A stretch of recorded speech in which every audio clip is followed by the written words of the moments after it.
Hello बच्चों, स्वागत है आपका हमारे YouTube channel Kapoor online classes पर। ठीक है, तो करंट इलेक्ट्रिसिटी में फर्स्ट चैप्टर फिनिश कर दिया था हम लोगों ने, जो था electric resistance and Ohm's law. अब बारी आती है सेकंड चैप्टर की, डीसी सर्किट एंड मेजरमेंट्स। तो सेकंड चैप्टर आज स्टार्ट करते हैं। First of all I introduce my self, I am Dheeraj Kapoor, your physics teacher and owner of your favorite channel Kapoor online classes. Okay, so now we move to the next topic, next chapter, that is DC circuit and measurements. So the first heading is the electric cell. So what is electric cell? Cell is a device which maintain continuous flow of current in an electric circuit by maintaining a constant potential difference. तो देखो, अब इसमें cell क्या होता है बेटा? एक device होती है जो हमारा सर्किट में क्या करती है, continuous flow of current provide करती है हम लोगों को। कैसे करती है? कांस्टेंट पोटेंशियल डिफरेंस बना करके। ठीक है, तो मेनली होता क्या है, it converts chemical energy into electrical energy. ये याद रखना बेटा, ये मेन पॉइंट है। इलेक्ट्रिक सेल क्या करता है, ये केमिकल एनर्जी को इलेक्ट्रिकल एनर्जी में कन्वर्ट करता है। कैसे करता है ये देख लेते हैं। देखो, यहाँ पर एक्सटर्नल सर्किट डायग्राम में दिखाया हुआ है। डायग्राम में एक एनोड है, एक तो पहले चैम्बर लिया हुआ है, उसमें दो इलेक्ट्रोड डाले हुए हैं, एक एनोड है और एक कैथोड है। बीच में हमने इलेक्ट्रोलाइट फिल की हुई है। अब एनोड जो है वो हाई पोटेंशियल है और कैथोड जो है वो लो पोटेंशियल है। तो जो करंट का फ्लो होता है वो हमेशा हाई पोटेंशियल से लो पोटेंशियल की तरफ होता है। किसकी वजह से होता है? ड्यू टू फ्री इलेक्ट्रॉन, क्योंकि इलेक्ट्रॉन की रिएक्शन होती है, इलेक्ट्रॉन रिलीज होते हैं और दूसरे इलेक्ट्रोड पे क्या होते हैं, लिबरेट होते हैं। ठीक है, बनते हैं। तो ये एक एक्सटर्नल सर्किट है और नीचे जहाँ पर वो इंटरनल है, इलेक्ट्रोलाइट भरा हुआ है, वहाँ पर क्या है, इंटरनल सर्किट है। तो अगर हम यूनिट पॉजिटिव चार्ज को यहाँ से यहाँ पर ले जा रहे हैं तो देखो, हमें एक्सटर्नल भी वर्क करना पड़ेगा और इंटरनल भी करना पड़ेगा, क्योंकि एक्सटर्नल तो रेजिस्टेंस रोकेगा हमें और अंदर कौन रोकेगा? अंदर इंटरनल रेजिस्टेंस रोकेगा, जो कि इलेक्ट्रोलाइट है। ठीक है, तो देखो, अब यहाँ पर पहली हेडिंग जो आती है वो आती है EMF। What is EMF? E for electro, M for motive, so electromotive force. तो EMF of a cell is defined as the net work done to move unit positive charge in the whole circuit. Unit positive charge को अगर हम whole circuit में, whole circuit means outside the circuit and inside the circuit, तो अगर हम पूरे circuit में move कराते हैं तो उस समय जितना भी वर्क डन होगा वो किसके इक्वल होगा? EMF के इक्वल। तो EMF को कैपिटल E से लिखा तो E इक्वल टू आ गया W/Q। W is the work done and Q is the charge. So W is joule and Q is coulomb. Okay, note क्या है यहाँ पे देख लेते हैं। EMF of the cell depends on the nature of electrolyte and electrode। क्यों? क्योंकि बेटा इलेक्ट्रोलाइट में भी और इलेक्ट्रोड में भी डिपेंड करता है ना कि क्या क्या वहाँ पर पॉसिबिलिटी है, कितना वर्क डन वो ज़्यादा या कम कर सकते हैं। अब बात आती है इंटरनल रेजिस्टेंस की, कि इंटरनल रेजिस्टेंस क्या होता है।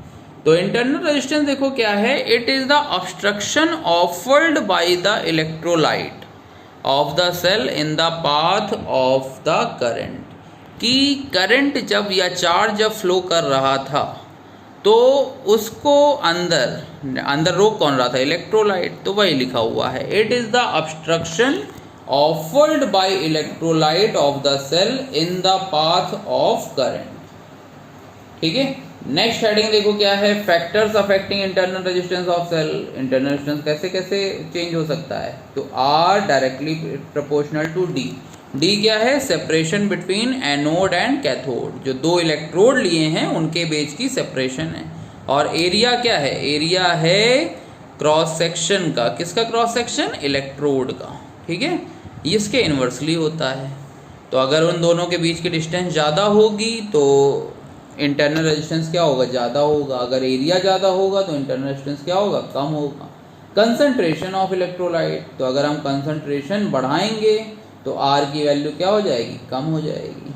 टेम्परेचर बढ़ाएंगे तो आर की वैल्यू क्या हो जाएगी, कम हो जाएगी। Nature of electrolyte and electrode, nature पे भी डिपेंड करता है। जिस सेल का इंटरनल रेजिस्टेंस 0 होता है उसको हम लोग बोलते हैं आइडियल सेल या स्टैंडर्ड सेल।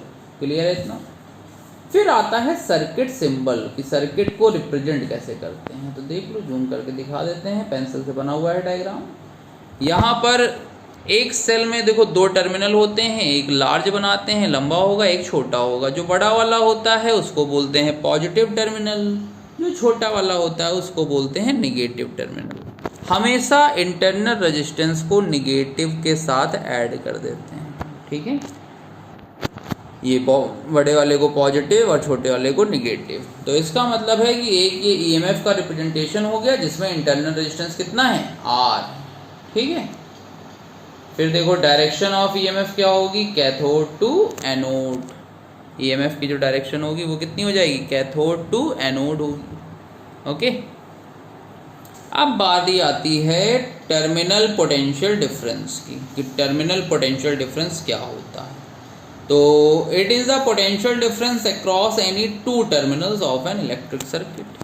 किन्हीं भी 2 टर्मिनल के बीच में जो पोटेंशियल का डिफरेंस होता है उसी को हम लोग क्या बोलते हैं, terminal potential difference. The terminal potential difference of a cell is defined as the potential difference across the electrodes of the cell in a closed circuit. अगर हम सेल की बात करें टर्मिनल पोटेंशियल डिफरेंस की, तो वहाँ पे क्या होगा, of cell is defined as the potential difference across the electrodes of the cell in a closed circuit, okay. अब बात आती है relation between terminal potential difference and EMF of a cell. तो जैसे मान लो कि अगर कोई डायग्राम दिया हुआ है, टर्मिनल पोटेंशियल डिफरेंस का मतलब क्या होता है, एक्सटर्नल से होता है केवल, ठीक है। और सेल का मतलब तो इंटरनल प्लस एक्सटर्नल दोनों से। तो अगर हम नेट वर्क डन निकालते हैं तो देखो नेट वर्क डन आ जाएगा W equal to W external plus W internal, okay. फिर W इक्वल टू क्या होता है, EIT। W एक्सटर्नल हो गया I स्क्वायर RT, क्योंकि बाहर जो है रेजिस्टेंस कितना है, कैपिटल R, ओके। बाहर का जो रेजिस्टेंस है वो कितना हो गया, कैपिटल R, ठीक। और फिर उसके बाद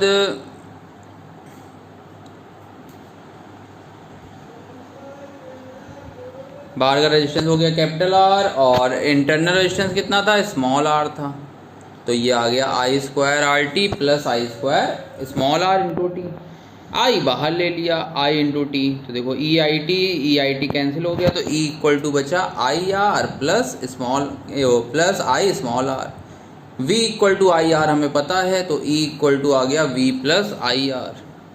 यहाँ से V का फॉर्मूला जो बना वो बन जाएगा E माइनस IR बन जाएगा, ठीक है, क्लियर है। फिर उसके बाद देखो फ्रॉम इक्वेशन 1, तो E इक्वल टू आ जाएगा IR plus I small r। तो I कॉमन, तो ये आ जाएगा R प्लस R। तो I की वैल्यू आ गई E upon R plus R आ गई, ठीक है। अब यहाँ पे बात करें तो net external resistance and net internal resistance R always in series, क्योंकि बेटा वो हमेशा क्या होंगे, सीरीज में आएंगे। क्योंकि यहाँ से अगर एक करंट फ्लो करेगी तो टर्मिनल देखो दोनों के, इस रेजिस्टेंस के भी और इस रेजिस्टेंस का, ये दोनों क्या रहेंगे, एक ही लाइन में रहेंगे, ठीक है। तो V equal to E minus IR आ गया, तो I इक्वल टू हो गया E upon R plus R।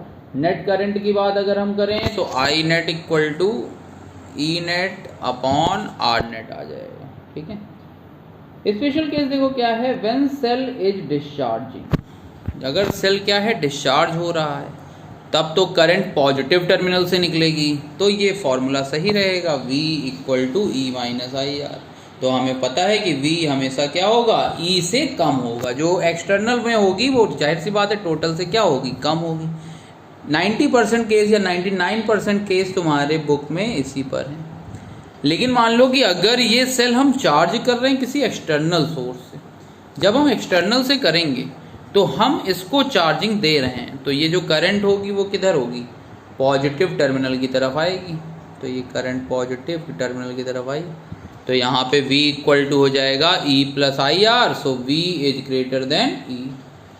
अब अगर हम ओपन सर्किट की बात करें तो तुम लोग जानते ही हो कि ओपन सर्किट में करंट की वैल्यू कितनी होती है, 0 होती है। तो अगर I की वैल्यू 0 हो जाएगी तो V किसके इक्वल हो जाएगा, E के इक्वल आ जाएगा। ठीक है। अब अगर हम V equal to E minus I R का ग्राफ बनाते हैं तो देखो V equal to minus R plus E, Y equal to M X plus C, तो यहाँ से जो ग्राफ होगा वो क्या होगा, डिक्रीजिंग होगा। तो मैक्सिमम वैल्यू होगी E, कब होगी, जब करंट की वैल्यू क्या हो, 0। जब करंट की वैल्यू 0 होगी तो यहाँ पे क्या आएगा, मैक्सिमम वैल्यू आ जाएगी। और जैसे ही करंट फ्लो होना चालू होगी तो वो वैल्यू क्या होगी, लगातार डिक्रीज होगी। फिर आता है grouping of cell. Grouping of cell में बात करें, यहाँ पे हम लोग जितनी भी बात करेंगे वो किसकी बात करेंगे, आइडेंटिकल सेल्स की, क्योंकि तुम्हारे सिलेबस में आइडेंटिकल सेल्स के बारे में ही है। तो यहाँ पे देखो क्या है कि जूम कर देते हैं डायग्राम को। तो एक यहाँ पे सेल लगा है जिसका इंटरनल रेजिस्टेंस है R, ये पहला सेल हो गया, ये दूसरा सेल, ये तीसरा, ये nth सेल मान लिया। ठीक है। तो हमने क्या किया कि कई सारे सेल को सीरीज में लगा करके उसको एक एक्सटर्नल रेजिस्टेंस से जोड़ दिया। अब इसका इक्विवेलेंट देखो क्या है, इक्विवेलेंट में मान लिया जितने भी वो बैटरी लगी थी सबका ईएमएफ जो है वो ई इक्विवेलेंट हो गया, और सबका जो रेजिस्टेंस है वो हो गया आर इक्विवेलेंट। ठीक है। तो ये दोनों चीज़ें हमने मान ली। ठीक। अब देखो तुम्हें पता है कि सीरीज में जब ऐड होंगे तो अगर सबकी पोलैरिटी सेम लगी हुई है, that means plus minus plus minus plus minus plus minus, तब तो सारे सेल क्या कर देंगे, हम ऐड कर देंगे। तो जब ऐड करेंगे तो ई नेट की वैल्यू आ जाएगी E plus E dot dot dot n times, तो ई नेट हो जाएगा एन इंटू ई। अब अगर हम नेट इंटरनल रेजिस्टेंस निकालेंगे तो आ जाएगा R net equal to R plus R dot dot dot n times, तो आर नेट की वैल्यू भी हो जाएगी एन आर, क्योंकि सारे के सारे सेल किसमें थे, सीरीज में। नेट रेजिस्टेंस निकालेंगे पूरे सर्किट का, तो हमें बताया गया था कि एक्सटर्नल रेजिस्टेंस और जितने भी इंटरनल होंगे वो किस में होंगे, सीरीज में होंगे। तो आर नेट की वैल्यू आ जाएगी R net plus R net की वैल्यू एन आर पता है, तो कैपिटल आर नेट हो जाएगा n are plus capital R. Net current निकालेंगे तो आई नेट हो जाएगा E net upon R net, तो यहाँ से हो जाएगा N E upon N R plus r. ठीक है। तो ये करंट की वैल्यू आ गई। अब अगर हमें मैक्सिमम करंट निकालनी है तो मैक्सिमम करंट के लिए क्या होगा, मैक्सिमम करंट के लिए जैसे मान लो N E upon N R plus R है, तो अगर कैपिटल आर की वैल्यू बहुत ज़्यादा है एन आर से तो हम एन आर को क्या करेंगे, एलिमिनेट कर देंगे, तो आर प्लस एन आर जो होगा वो किसके इक्वल आ जाएगा, कैपिटल आर के इक्वल। तो आई मैक्स हो जाएगा N E by R, N बाहर निकाल लिया तो ये हो गया E by R. E by R क्या होता, करंट फ्रॉम वन सेल, तो आई मैक्सिमम हो जाएगा n into current drawn by one cell. देखो बेटा क्या है कि अगर एक सेल से मान लो 2 एम्पियर करंट निकल रही है और 5 सेल लगा रहे हैं तो वहाँ से अगर 10 एम्पियर निकल रही, तब तो बेनिफिट है हमारे लिए कि भाई हम इतना खर्चा भी कर रहे हैं तो हमें कुछ फ़ायदा भी हो रहा है कि नहीं हो रहा है। ठीक है। दूसरा है कि अगर हम मान लो कि करंट दे रहे हैं, वहाँ पर सेल भी हमने लगा दिए 10 और आउटपुट वही आया, तो कोई फ़ायदा तो हुआ नहीं उसका। तो इसमें फ़ायदा कब होगा, जब एक्सटर्नल रेजिस्टेंस क्या हो, बहुत ज़्यादा हो। जैसे एसी वगैरह में देखो तुम, स्टेबलाइजर लगा करके हम लोग कनेक्ट करते हैं, स्टेबलाइजर में कई सारे क्या होंगे, सेल लगे रहते हैं, तो वहाँ पे ये फ़ायदा होगा। स्पेशल केस क्या है, if out of n cells m cells are connected in reverse polarity. अगर मान लो कि पूरे एन सेल में से एम सेल जो हैं वो गलत लगे हुए हैं, तो होगा क्या कि एन सेल थे टोटल, एम तो गलत लग गए, तो सही कितने लगे, वो लगे एन माइनस एम। ठीक है, क्लियर है इतना। ओके, तो एन माइनस एम सेल तो सही है, तो ये आ गया एन माइनस एम इंटू ई। और गलत कितने हैं, वो है -me। क्लियर है इतना भाई? n-m तो सही थे तो वो तो ऐड हो जाएंगे, लेकिन जो गलत थे वो तो माइनस होंगे। तो जब सॉल्व करोगे तो ये आ जाएगा Ne-2me। तो ये देखो Ne-2me आ गया, तो E इन ब्रैकेट n-2m। लेकिन रेजिस्टेंस में तो कोई ऐसा इफेक्ट होता नहीं, रेजिस्टेंस तो डायरेक्टली ऐड हो जाएंगे, तो वो आ जाएगा Nr। तो रेजिस्टेंस में कोई चेंज नहीं होगा, नेट रेजिस्टेंस में भी कोई चेंज नहीं होगा, लेकिन करंट में चेंज हो जाएगा। चेंज कहाँ कहाँ होगा, नेट ईएमएफ में और नेट करंट में। नेट रेजिस्टेंस इंटरनल और नेट टोटल रेजिस्टेंस ये दोनों क्या रहेंगे, सेम रहेंगे। तो सीरीज ग्रुपिंग समझ में आ गई। तो स्टार्टिंग से लेकर के सीरीज ग्रुपिंग तक क्लियर है। इस वीडियो को यहीं रोकते हैं क्योंकि लंबी हो जाएगी वीडियो, फिर मन नहीं करेगा, लंबा चैप्टर है ये थोड़ा। तो स्टेप बाय स्टेप चलते हैं। पहले वाले में देखो क्या बताया गया, इलेक्ट्रिक सेल बताया गया तुम्हें, ईएमएफ ऑफ अ सेल बताया गया, फिर उसके बाद इंटरनल रेजिस्टेंस क्या होता है, टर्मिनल क्या होता है, किन किन फैक्टर्स पे डिपेंड करता है। तो ये सारी चीज़ें तुम लोगों को यहाँ पे बता दी गई हैं। टर्मिनल पोटेंशियल डिफरेंस क्या होता है, relation between terminal PD and EMF of a cell क्या होगा, तो ये सारी चीज़ें पता है तुम लोगों को, ठीक है।